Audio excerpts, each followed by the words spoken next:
हर हर महादेव, जय भोलेनाथ। नमस्कार, मैं साधना पांडे मार्गदर्शन पे आपका स्वागत करती हूँ। दोस्तों, आज मैं बात करने जा रही हूँ सावन मास की कुछ विशेष तैयारियों के बारे में, या फिर नियम कह लीजिए, जिनके बारे में कि आप सभी को जानना बहुत ज़्यादा ज़रूरी है। तो एक चीज़ आप समझिए कि सावन प्रारंभ होने में अभी कुछ दिन बाकी है, कुछ दिन बाकी है, और कुछ दिनों में हम यदि ये 11 काम जो कि मैं आज आपको बताने जा रही हूँ, यदि ये काम करके आप रख लेते हैं, या फिर इन कामों का एक मानसिक तौर पे आप ध्यान कर लेते हैं कि क्या क्या करना है, कैसे करना है, तो 11 चीज़ें बहुत ज़्यादा आपको हेल्प देंगी। एक तो इस चीज़ में कि आप अपनी पूजा पाठ का जो काम है उसको बहुत आसानी से कर लेंगे, क्योंकि देखिए जितने आपके दैनिक काम होते हैं, जैसे किसी के छोटे बच्चे हैं तो उनको टिफ़िन देना, स्कूल के लिए रेडी करना, बहुत छोटे हैं तो मालिश करना, उनकी देख रेख करना, घर में सास ससुर हैं तो उनको खाना बनाना, और भी जैसे परिवार हैं तो उनको देखना, खाना बनाना, कपड़े धोना, तमाम काम होते हैं। उसी में सावन मास में सोमवार का व्रत भी आता है, तो व्रत भी धारण करना होता है। घर के टोटल काम देखते हुए आपको अपने काम पूजा पाठ भी करना होता है। तो ऐसे में यदि आप ये 11 काम कर लेते हैं सावन के पहले, तो आपको बहुत ज़्यादा मदद होगी। साथ साथ सुहागिन महिलाओं के लिए कुछ विशेष चीज़ें भी आज के वीडियो में बताने वाली हूँ, जिन्हें नहीं करने से हमारा व्रत लगभग अधूरा रहता है। तो ये चीज़ें भी ध्यान देने वाली हैं, तो वीडियो बहुत महत्वपूर्ण होने वाली है। और हाँ, ध्यान से बने रहिएगा वीडियो में अंत तक। अच्छी लगे तो लाइक करिएगा, चैनल को सब्सक्राइब कर लीजिएगा। पहला नियम क्या है दोस्तों, कि सबसे पहली चीज़ ये है कि अभी आने में तो टाइम बहुत बाकी है। आप सोच लें कि आप कौन से उपाय करेंगे। अब आप कहेंगे कि आपने तो उपाय बताया ही नहीं कि मैं क्या करूं, मतलब हम लोग क्या करेंगे। तो देखिए, मैं उपाय की वीडियो तो आगे डालूंगी ही, साथ साथ ये चीज़ आप ध्यान दीजिए कि आप जैसे सावन में क्या करने वाले हैं, कौन सी किताब पढ़ने वाले हैं, जैसे शिव पुराण पढ़ने वाले हैं, कनक धारा स्त्रोत पढ़ने वाले हैं, अन्य कोई पाठ करने वाले हैं, तो वो पाठ कितना टाइम लगेगा, और उस पाठ को आप अपने दैनिक जीवन में सब काम करते हुए कैसे मैनेज करेंगे, कैसे पढ़ पाएंगे। तो पहली चीज़ तो ये कर लीजिए। दूसरी चीज़ है कि पूजा का अपने पूरा प्लान कर लें कि कौन सी पूजा आप करेंगे, कितना टाइम लगेगा, और किस टाइम में आप उस पूजा को कर लेंगे। सुबह करेंगे, शाम करेंगे, किस में करेंगे। तो जब आप मानसिक तौर पे ये चीज़ें सोच करके रख लेते हैं, तो आपको आगे जब सावन शुरू होगा तो आपके जीवन में किसी तरह की उधेड़ बुन नहीं होगी, कोई लड़ाई झगड़े वाला माहौल नहीं होगा, और आराम से आप अपनी पूजा समाप्त कर सकते हैं। क्योंकि देखिए, जब पूजा के दिन, व्रत के दिन जब क्रोध आ जाता है ना, तो हमारा पूजा व्रत का लाभ हमें नहीं प्राप्त होता है। ये बात 100% सत्य होती है। और जब आप योजना बना लेंगे, योजनाबद्ध तरीके से चलेंगे, तो आपको आपकी पूजा पूरी हो जाएगी। कोई क्रोध नहीं, कोई झुंझलाहट नहीं, और आपकी पूजा का आपको पूरा लाभ मिलेगा। चलिए, मैं जल्दी जल्दी बता रही हूँ, क्योंकि 11 बातें हैं, बहुत विस्तृत करने लगूंगी तो ज़्यादा समय लग जाएगा। अगली चीज़ है दोस्तों कि देखिए, आप सभी जानते हैं, सभी को पता है, सावन में हरी चूड़ियाँ पहनिए, हरे कपड़े पहनिए। लेकिन एक चीज़ आप ध्यान रखिए, यदि आप भोलेनाथ की पूजा करते हैं, मेरा खुद का भी अनुभव है जो आपको बताने जा रही हूँ, तो आप कुछ हल्के रंग के कपड़े पहनिए। एक तो देखिए, मानसिक शांति आपको मिलती है, साथ साथ भोलेनाथ की पूजा से चंद्र जो है वो आपके मजबूत होते हैं। अधिकांशतः लोगों की आजकल एक समस्या रहती है, जैसे कि जब भी मैं कुंडली वगैरह दिखाती हूँ तो बहुत ज़्यादा लोग एक चीज़ कहते हैं कि दीदी मुझे किसी तरह दिमागी उलझन से मुक्ति दिला दीजिए, मैं बहुत बेचैन हो जाती हूँ, रात में सो नहीं पाती हूँ, दिन में बेचैन हो जाती हूँ कि मैं क्या करूँ, मन में एक अजीब सी हड़बड़ाहट होती है। ये सब क्या है? ये सब आपकी जो है कमज़ोर चंद्रमा के लक्षण है। तो आप दो चीज़ें जो मैं कह रही हूँ उसको बहुत ज़्यादा गांठ बांध कर सुन लीजिए। एक तो पहली चीज़ ये कि आप गाय के दूध की कहीं से व्यवस्था कर लीजिए, और पूरे सावन शिवालय में जाकर गाय का दूध चढ़ाइए। और दूसरी चीज़ कि आप अपने जो अपनी अलमारी है, जहाँ भी आप अपने कपड़े लत्ते रखते हैं, वहाँ से देख करके 2 कपड़े ऐसे चुन लीजिए जो सबसे हल्के रंग के हों, यानी कि हल्के गुलाबी रंग के हों, हल्का कोई भी कलर हो, सफ़ेद हो, जो भी हो, मतलब हल्के रंग के कपड़े पहनकर आप पूरे सावन भोलेनाथ की पूजा करिए। नहीं है और आपकी सक्षम है कपड़े बनवाने में, तो आप 2 कपड़े ऐसे बनवा लें जो हल्के रंग के हों, और उनको आप पहनकर पूजा करिए। दोस्तों, सावन आप देखेंगे कि पूरे सावन में एक चीज़ तो आपको मिलेगी, मानसिक शांति।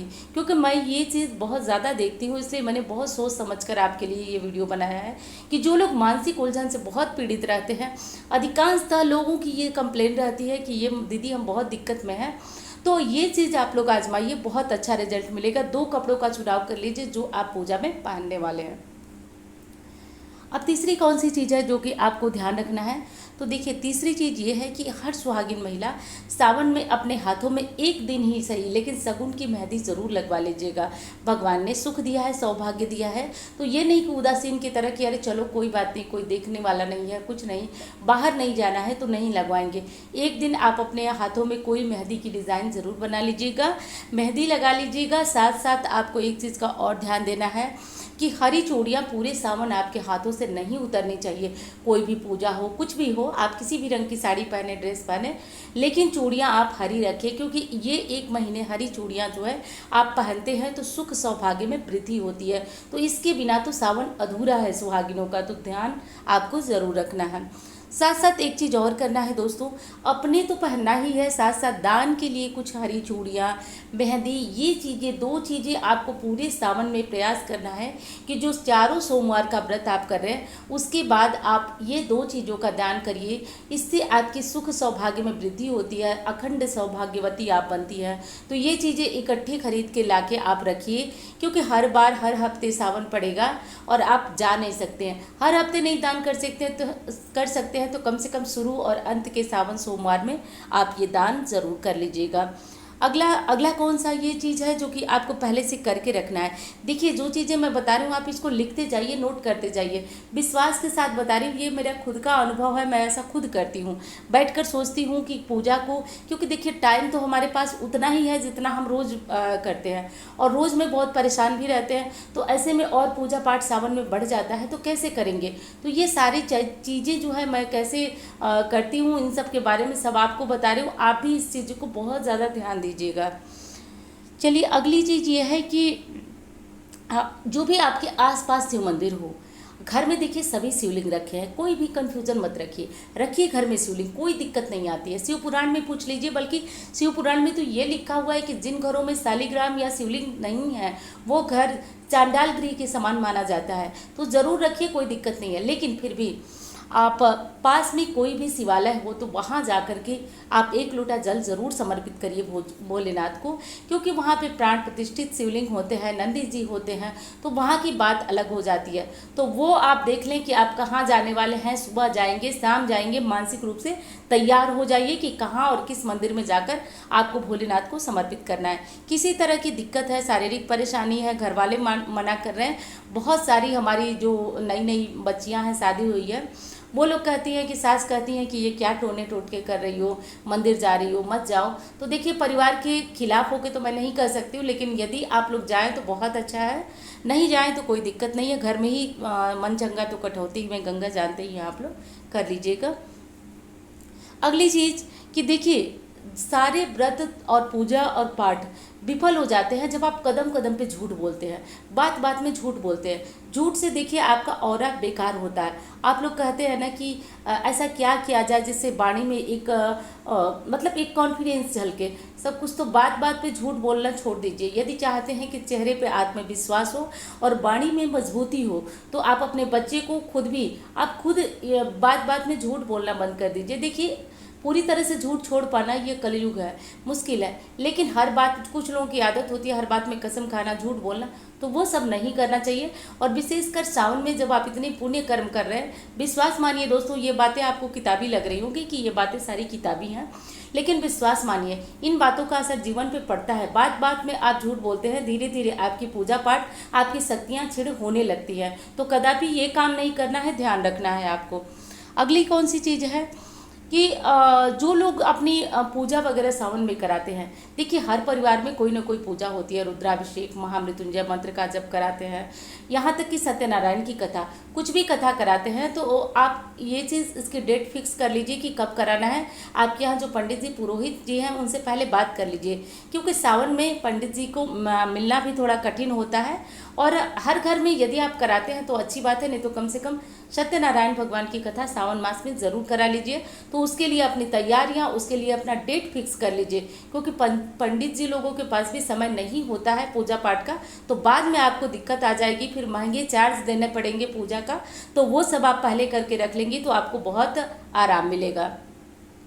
एक चीज़ और कहना चाहूँगी दोस्तों, इंस्टाग्राम, फेसबुक में मुझे अब तक फॉलो नहीं किए तो ज़रूर फॉलो करिए, और ये जो नंबर देख रहे हैं इस पर कुंडली वगैरह विश्लेषण कराना हो तो संपर्क कर सकते हैं। अगली चीज़ है दोस्तों, सातवीं चीज़ कौन सी जो कि आपको करना है। देखिए, वैसे तो सावन में ये सारी चीज़ें आप जानते हैं, लेकिन मांस मदिरा से दूर रहना चाहिए, क्योंकि सावन मास पवित्र मास है। कहा जाता है कि धरती पे शिवगण भ्रमण करते हैं, भोलेनाथ भ्रमण करते हैं। तो ऐसे में सावन में मांस मदिरा और गलत चीज़ों से हमें सदा सर्वदा दूर रहना चाहिए। ये चीज़ आपको बहुत ज़्यादा ध्यान रखना है, क्योंकि सबको पता है, लेकिन मेरा काम है बताना, तो एक बार जल्दी से आपको ये चीज़ें भी बता दी हूँ। अब एक और बहुत महत्वपूर्ण चीज़ आपको बताने जा रही हूँ, आठवीं चीज़ है ये कि देखिए, सावन में हमने भी कहा, आपने सभी ने शिवलिंग जरूर रखी होगी अपने घर में, तो लेकिन पार्थिव पूजन का बहुत महत्व है। तो पूरे दिन यदि संभव हो तो आप पूरे दिन में एक बार सुबह या शाम सावन में पार्थिव शिवलिंग छोटा सा, एकदम छोटा सा बना करके और आप पूजन ज़रूर करें। तो ये तो चलिए ठीक है, लेकिन इसके लिए मिट्टी ला करके आप पहले से गला कर किसी बर्तन में रख लें, जिससे आपको 2 मिनट भी नहीं लगेगा, पार्थिव शिवलिंग का पूजन आपका आराम से पूर्ण हो जाएगा। लेकिन उसके लिए पहले से मिट्टी में पानी वगैरह डाल के उसको गला कर रखे रहें, ताकि प्रतिदिन आप ये पूजा बहुत आसानी से कर सकते हैं। और ये 2 मिनट की पूजा आपके जीवन में चमत्कारी परिवर्तन लाती है, इसलिए पहले से ये तैयारियाँ आपको करके रखना है। अगली चीज़ है, बहुत सारे ये दिक्कत आती है कि सावन में हमें अनेक तरह की फूल मालाएं चढ़ाते हैं, पार्थिव शिवलिंग का प्रतिदिन पूजन करते हैं या फिर सोमवार को पूजन करते हैं। अब रोज़ हम जा नहीं सकते हैं कि पीपल के पेड़ के पास रखें या फिर उसको जल प्रवाहित करें। ऐसे में क्या करिए कि आपके घर में जो गमले लगे होते हैं फूल, या फिर गमले नहीं हैं तो कोई ऐसा बड़ा सा डब्बा ले लीजिए, उसको खाली करके रख लीजिए। प्रतिदिन की फूल मालाएँ पूजा वाली उसमें रखते जाइए, पार्थिव शिवलिंग जो आप बनाते हैं उसमें विसर्जन करते जाइए। और महीने के अंत में आप जब सावन समाप्त हो जाए तो इन्हें ले जाकर के अच्छी तरह से जल प्रवाहित कर दें, क्योंकि ये चीज़ें जल को नुकसान भी नहीं करती हैं और आपका अच्छी तरह से जो पूजा पाठ किए हैं उसका फल आपको मिल पाएगा। तो खाली गमले में भी ये चीज़ें आप रखती जाइए और महीने के अंत में गमले में से चीज़ें निकाल कर आप जल प्रवाहित कर दें। और अच्छी तरह से जल प्रवाहित करने से आपको आपकी पूजा का पूर्ण फल प्राप्त होता है। तो ये चीज़ आपको ज़रूर कर लीजिएगा। अब 10वां कौन सा नियम है, कौन सा काम है जो कि आपको ज़रूर ध्यान देना है। देखिए, सावन में बहुत सारी पूजा पाठ होती है, लेकिन इन पूजा पाठ में तैयार होने के चक्कर में त्यौहार भी, रक्षाबंधन वगैरह आता है, तो हमें बाल बिल्कुल नहीं कटवाना है। ध्यान रखिएगा, इस सावन मास में बाल नहीं कटवाना है। आप थ्रेडिंग वगैरह करा सकते हैं, लेकिन बालों को मत कटवाइएगा, सुहागिन महिलाओं के लिए हानि होती है, पति को हानि होती है। तो ये चीज़ आपको ध्यान रखना है। अब अगली कौन सी चीज़ है जो कि आपको बहुत ज़्यादा ध्यान देना है, अगली और अंतिम बात है। देखिए, सावन में आप कोई ऐसा पाठ ज़रूर करते होंगे, शिव पुराण करते होंगे, कोई पाठ पूजा आपकी ज़रूर बढ़ जाती होगी हर समय की अपेक्षा सावन में। तो अब ऐसे में एक चीज़ जो कि रामबाण है, आपके काम को अच्छी तरह से करेगी, आपके मन को बहुत ज़्यादा शांत रखेगी, तो उसके लिए है सुबह जल्दी जगना। आप जितना जगते हैं उससे 10 मिनट, 15 मिनट, 20 मिनट पहले कम से कम आप जगना शुरू करिए। एक तो आपका काम अच्छी तरह से होगा। पूजा में यदि उलझन आती है, दिक्कत आती है, तो वो पूजा पूर्ण नहीं होता है। क्योंकि दोस्तों, आपने भी अनेक तरह के शास्त्रों में कभी न कभी तो आपने सुना या पढ़ा होगा कि हमारी पूजा पाठ को भंग करने के लिए अनेक तरह की चीज़ें होती हैं। उसमें कि एक क्रोध है, ये भी माया का एक अंश है। क्रोध, झुंझलाहट, इससे भी हमारी पूजा बेकार हो जाती है। तो यदि आप लेट उठते हैं तो ये चीज़ें आपके ऊपर जल्दी हावी होती है, तो सब की धरे पे पानी फिर जाता है। तो जल्दी उठने की आदत डालिए, इससे आपके कार्य पूर्ण होंगे। अब दोस्तों, एक चीज़ और कहूँगी कि यदि वीडियो अच्छी लगती है तो एक लाइक ज़रूर करिएगा। आपके लाइक बहुत बड़ी प्रेरणा देते हैं। ये चीज़ें पता चल जाती हैं कि नहीं, आपको वीडियो अच्छी लग रही है, आपको बातें पसंद आ रही हैं। तो ये चीज़ आप कर सकते हैं, दूसरों के साथ शेयर कर सकते हैं, चैनल को सब्सक्राइब भी कर लीजिएगा, क्योंकि इससे आपको नोटिफिकेशन मिलती रहेगी। तो चलिए, अब मिलती हूँ इस तरह की वीडियो के साथ। धन्यवाद।